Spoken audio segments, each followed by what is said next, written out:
And Nate, I think you've done a lot of Bears talk. I feel like you were talking about the Bears before they were cool. And now we get to the point of the season where we're trying to figure out what to do with the draft. A draft Jordan Schultz says, for example, is going to be trade heavy. How do you feel about that? And then what do you see the Bears' priority in the first round? What I will say before I even get to like priority, I think where I could see the Bears going with their first round pick, they sit kind of pretty with where the positions are as far as where the projected, there's little consensus in this draft, which is pretty fun. I think it also it's making a lot of talent evaluators, I think, a little sweaty because they're trying to figure out exactly, there's not a lot of groupthink going on in this draft, which I've been really enjoying. But if you look at the first round, especially with the Bears, I look at the spine of the defense, and when I say the spine, defensive tackles, linebackers, safeties, and then I look at the left tackle position. And those are the two spots. The left tackle position was feeling pretty good a few months ago, and now it's become a big position of need with Ozzie Trapilo. So if I look in the first round, though, that's right when the offensive tackle run is going to happen. I think in the teens and then to the early 20s. So it might be the Bears might be right on the cusp of that end of that run, or they might be in the smack dab the middle of it. But if the tackle foray doesn't go well, or if it's not the guy that they want, there's some tackles that are more right centric. Blake Miller from Clemson. The guy I'm very excited about is Max Hennisher from Arizona State. He's a right tackle, but I think he's athletic enough to bump over to the left side. But those are some names. Caleb Lomu from Utah is a name I actually Yeah. think would as perfect for draft spot, position, and where the Bears need. I am very high on him and then that player team fit. But also safety is another position that could be, Kobe Bryant was a great signing. I really like that signing, and he fits this defense perfectly in Chicago. And if you get him a running mate in Dennis Allen's defense, I think that could really turn that area into not only just a strength, but a dynamic strength. And the guys there are Dylan Tieneman from Oregon or Emmanuel McNeil-Warren from Toledo. And I have them right next to each other on my big board. I prefer McNeil-Warren just slightly, but very, very similar as far as, I wouldn't say play style, but as far as how I tier them. But those are two positions in the defensive tackle. If they want to just keep bulking up there, I know they try to address the spine in the free agency, but they want to add a real needle mover. They might be in the perfect spot because I think that's where a bunch of defensive tackles might start going in this draft. Nate, I love the way you talked about the way this draft doesn't have the group think that some drafts in past has. And it seems to me like this makes for intrigue just because the possibility of trading up and trading down because of where the Bears are becomes more likely as opposed to less likely. How do you see that, and what can be the advantages of trading up or trading down with the Bears' specific needs?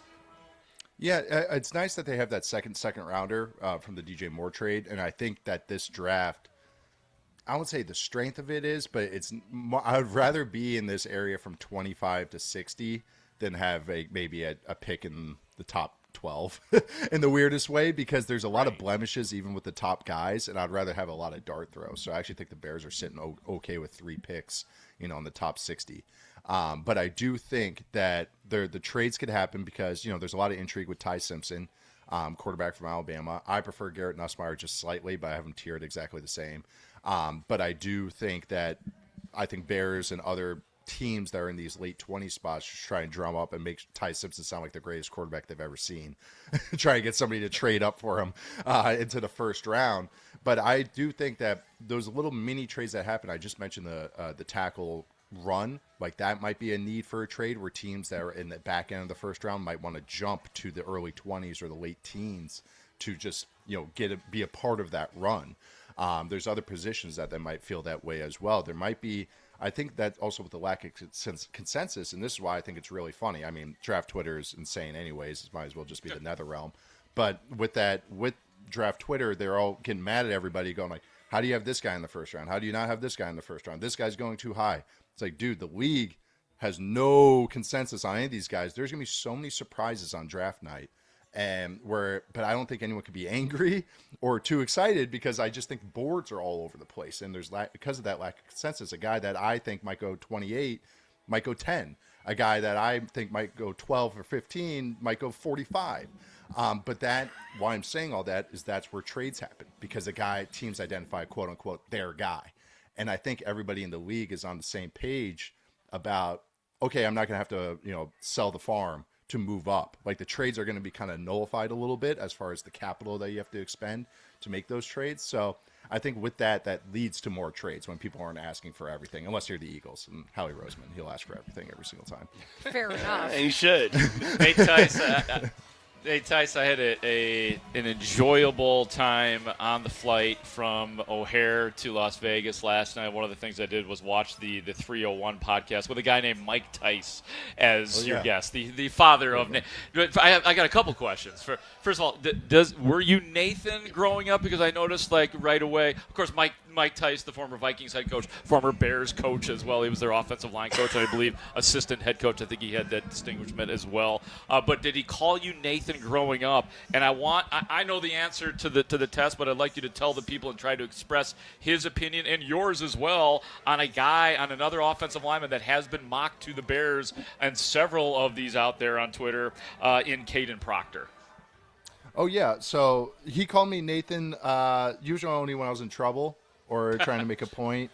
It's Nate mostly. And a lot of people say Nathaniel, which is just Nathan. I was named after the hot dog stand. See, that was the thing is my sister's name is Adrian. My parents' first date was Rocky. Okay. Aww. So they went to see Rocky. So she gets Adrian. And then I'm like, okay, it has significance. It's their first date in high school, all this stuff. And then I was like, so why did you guys come up with Nathan? They're like, we just like the name. It's like, so significant story. And then my mom ixnayed Paulie. She was like, no, you're not naming him Paulie, Adrian's brother. So I was like, we're not going Paulie here. Hey, so there's no Paulie Tice. So I ended up being Nathan anyways. But no, it's a lot of fun doing those shows. And my dad's like a kinked up hose, getting ready to talk on those. So I give him some homework and he excels with it. And, great. and I think we're both in agreement that this is a lot richer offensive line class than I think people are making it out to be. Maybe because there's not that outright ridiculous freak like just trying to think of some big guys, Trent Williams or something over the years, Jonathan Ogden, some big name, Orlando Pace or something. But there's a lot of good, and I think there's going to be a lot of linemen, 8, maybe 9 going the first round. That's what I'd put it at. Wow. But when we got to Proctor, I was very curious how he would think of Proctor because my dad prefers size. I do too at offensive line. This is a big offensive line class. I mean, you figure they would be, but they actually are even relative. And with Proctor is that we were both in agreement that a little bit of an oozer, very big, very large. We prefer him more on day 2. I would probably have him as an early second round grade. It's just because that size, there's just not a lot of dominance for a guy that big.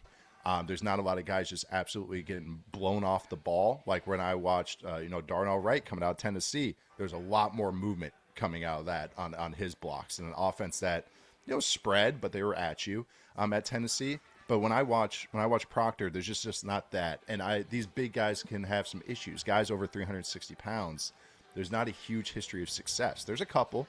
There's Corey Stringer, who my dad coached, Bryant McKinney, who my dad coached. Orlando Brown Sr. is another one, Zeus. Orlando Brown Jr. has had some success, but those guys weren't going, Orlando Brown Jr. was a 3rd-round pick. And there's a lot of guys that just filled out. Aaron Gibson, a former Badger who played for the Lions. There's some Mike Williams from the Bills back in the day. One of the Mike Williams is the non-receiver Mike Williams. So I will say there's just some buyer beware, at least for me, or maybe he has to bump inside to guard. So he's not my favorite for every team. I think if you have a good infrastructure and understand what he is, and maybe that there might be some growing pains with him, that I'm a lot more comfortable. There's just some alarm bells go off, but having said that, there's a lot of tools, there's a lot of size that you can't teach, and he has some good movement ability. It's just not overwhelming, and there's just not that overwhelming pop to his game. So I think we both were in agreement. We liked him. We think of him more comfortable in the early second. We understand how linemen go, might be earlier, but we just have a little bit more questions and want to see a little bit more, and we like a few other guys more. Nate Tice, who we're talking to right now, Vegas' own. He joins us from Circa Resort and Casino in Las Vegas, which is where we're broadcasting. Nate, you can see on Twitch, twitch.tv/thescorechicago. And Nate, we played the clip as well of you talking about Colston Loveland. We know how that turned out for the Bears. That worked out very well. You're big on the scheme fits. You're good at analyzing personnel based on particular coaches' schemes. So knowing what you know about Ben Johnson, what do you think the Bears might do draft-wise? Defense seems to be the focus greater. There's no doubt about that. I know you just mentioned offensive line. But is there somebody who stands out to you as somebody who would fit really well on the Bears' offense that you might see?